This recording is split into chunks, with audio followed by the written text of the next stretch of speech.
as far as I'm concerned, for me, the strong belief in the private sector, that combination is perfect, right? Because not only do you get the money, but the advice and the enthusiasm, right?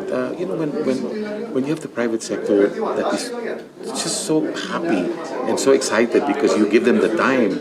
He meets with us every 2 weeks with one sector that's already set up, gives us the respect, gives us the schedule 1 year in advance of all the meetings. Where do you get that, right? So when you have that dual type of respect for each other, it excites people. In the president's belief in the private sector is very strong. The amount of money we need is quite a large sum for the country to build the infrastructure projects that we want between the roads, the ports, the airports. So we're going to need a lot of the funds to come into the agriculture, right? So we're going to need a lot of the funds and the expertise from countries around the world, right? And so for us, the private sector, we can partner with the best in the world, right? To be able to solve problems, and not band-aid, but to structurally change so that it works for the generations to come, and not just for 3 months or 1 year. I think that's a major part of the president's thinking process, right? It's changed the structure. It's got to hurt a little bit so that the structure is changed for the long term. If it's easy, then the result is also easy, right? If it's hard, then the result is also more long term. And I think that's part of the excitement that we all have. It's doing things for the long term. Yeah, so again, like I always say, I think the Philippines is really going to be the next big thing in Asia. We are very excited to work with the government today because we see that they really appreciate the private sector. I mean, digitalization, for example. The government cannot do digitalization alone. It needs the private sector, from the talent and the knowledge that we gain from all over the world, which is changing so fast. So yeah, that's my final message. I think that the private sector is very, very happy to work with this government. Ang tinatawag namin na sovereign wealth fund, napaka-ordinary niyan for other countries. No? Diyan nila kinukuha yung kanilang long-term investment. Usually, yung pinagagalingan niyan, yung mga, say, kung meron kang sobras, yung, for example, some countries, meron silang oil reserves, no, na binibenta nila. But yung mga ganong klase is exhaustible yun eh. So dapat siguro, sinusubi mo yon for future generation. So yun ang purpose nun. In our case, for example, nagkaroon tayo ng malampayan. No? Dapat kumita yun ng mga around $20 billion. Sana kung ginamit natin yun as part of the Sovereign Wealth Fund, siguro mapapakinabangan yun not only by this generation, but future generation of Filipinos. So, pinaplano namin na mag-umpisa tayo magkaroon ng Sovereign Fund katulad ng ibang bansa. Ang panggagalingan niyan ay, for example, may mga korporasyon tayo na nagdi-declare ng dividend every year. Siguro part of that, ilagay natin doon, di ba? For example, the central bank, nagdi-declare yan ng mga 20 to 30 billion pesos dividend every year. Lagay natin part of that doon sa sovereign investment fund na tinatawag. And yung mga ibang korporasyon, ganun, PAGCOR, ganun. So, tapos, ngayon, binuksan natin ang mining. Kasi for the last several years, sinarado natin ang mining for environmental purposes. Binuksan natin. So, siguro kikitain natin doon. Kasi yung exhaustible resource din yun. Minimina natin yung nasa. Pilagay natin doon para naman mapakinabangan ng future generation. Paano mapakinabang yan? Kasi marami tayong proyekto na nangangailangan ng funding, infrastructure projects.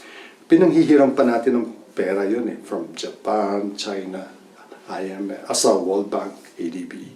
Ngayon kung meron tayong ganong fund, pwede natin gamitin yun para mapunduhan yun ang purpose nun. So there are many projects, pero talagang very important projects, priority projects. So ang nire-require namin, bago ka pumapunta sa isang project, kailangan ma-aprobahan ng NEDA. No? So merong prior approval ng NEDA. Yung NEDA may mga requirements yun na dapat talaga profitable, tsaka it's good for the economy. Mga ganun. So you roll out yung mga tinatawag na white elephant projects. So yung parang kung halimbawa sa household yan, hindi ka lang nakatutok dun sa anong gagastusin ko this year or next year. Kundi talaga long term. So na-appreciate nila yon na naisip natin na mag-i-invest tayo for the future. Ako, ang natutuwa na on the first year of the President, ay masigasig siyang binibenta niya yung Pilipinas na. And this is the biggest audience na. And in fact, in this particular meeting, siguro later on, magkakaroon ng session for the Philippines only.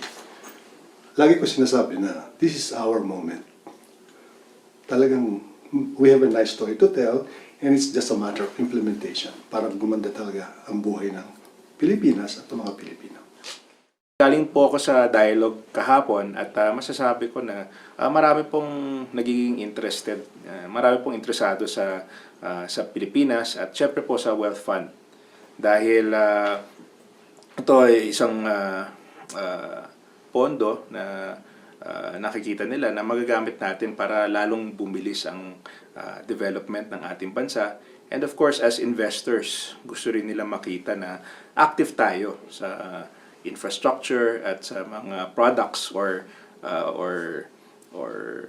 funds that can help the government.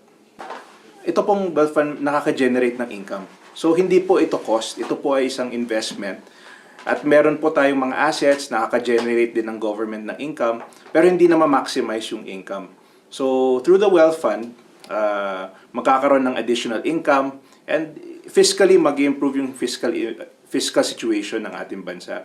At syempre po, magkagandahan po ng wealth fund, naka-allocate po yung income ng wealth fund para sa benefit ng ating mga kababayan. So, for social projects na makakatulong sa mga mahihirap. So, lahat po magbe-benefit at makaka-generate ng wealth or ng income para sa Pilipinas.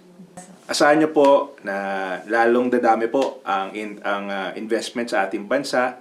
Walang tigil po ang pagtatrabaho ni President Bongbong Marcos dito sa Davos at sunod-sunod po yung mga meetings niya para magkaroon po ng additional investment sa ating bansa. At pag nagkaroon po ng additional investment, syempre po, dadami po ang opportunities sa ating bansa, dadami po yung job opportunities sa ating bansa at lalong aasenso ang ating ekonomiya.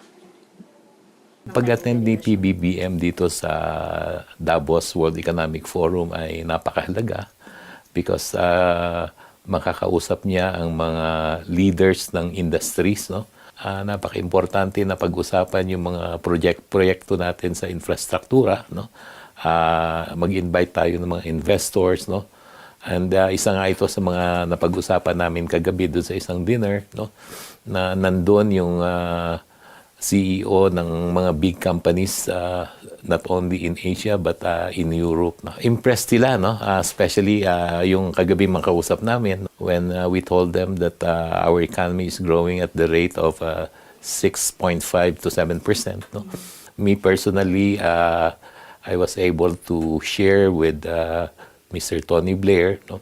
The projects of the Department of Transportation. No? And he was very interested in supporting especially the railway projects of the government. No? And sabi nga nila, it's a very good performance. No?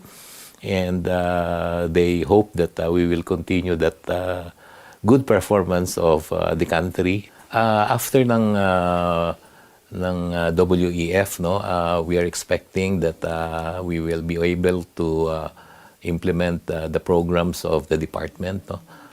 Not only to help the Filipinos to have very good transport experience, but also to attract mga tourists natin. No? Pagbubutihin namin na yung transport sector ay one that we can be proud of, no?